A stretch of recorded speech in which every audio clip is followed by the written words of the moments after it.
तर शुभ संध्याकाळ सर्वांना. या चहा घ्यायला आणि मी चहासोबत आज मस्तपैकी शेव आणि कच्च्या मिरच्या खाणार आहे.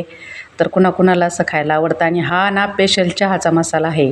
मी याचा व्हिडिओ बनवून नक्की टाकेल माझ्या चॅनलवर. एकदम मस्त बनवते आणि नक्की बघा तो पण.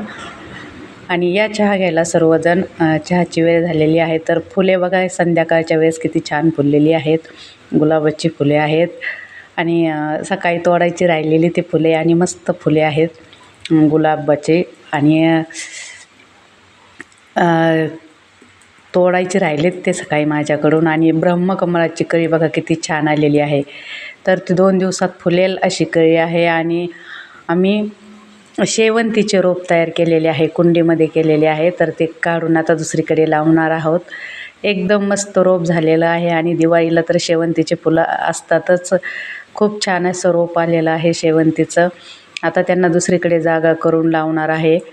तर खूप छान अशी शेवंती आलेली आहे. आणि कारले तर बघा एकाखाली एक किती आलेले आहेत. खूप छान असा कारल्याचा वेल आलेला आहे. तर ते अजून छोटे छोटे आहेत. नंतर ते करू मोठे. हे बघा इकडे पण 2 कारले आहेत आणि मस्त. आणि एकाच याला किती मिरच्या आलेल्या आहेत बघा. एक गुच्छ 5-5, 6-6 मिरच्याचा आहे. तर हे फक्त आणि फक्त शेणखत वापरून ह्या मिरच्या लावलेल्या आहेत. सकाळी मी तुम्हाला दाखवलं ते वेगळं होतं आणि हे वेगळं झाड आहे. तर एकाच वेळेस 5-5, 6-6 मिरची आलेली आहे. आणि हे फक्त शेणखत आणि कांद्याचं टलपरं वगैरे पालक टाकली होती आईंनी. तर तिला पण सगळे म्हणजे हे झालं आहे, खराब झालेत. आणि हे पेरूचे रोपं बघा एकाच जागी इतके उगले आहेत. हे लाल पेरू आहे आणि खूप छान रोप उगलेले आहे.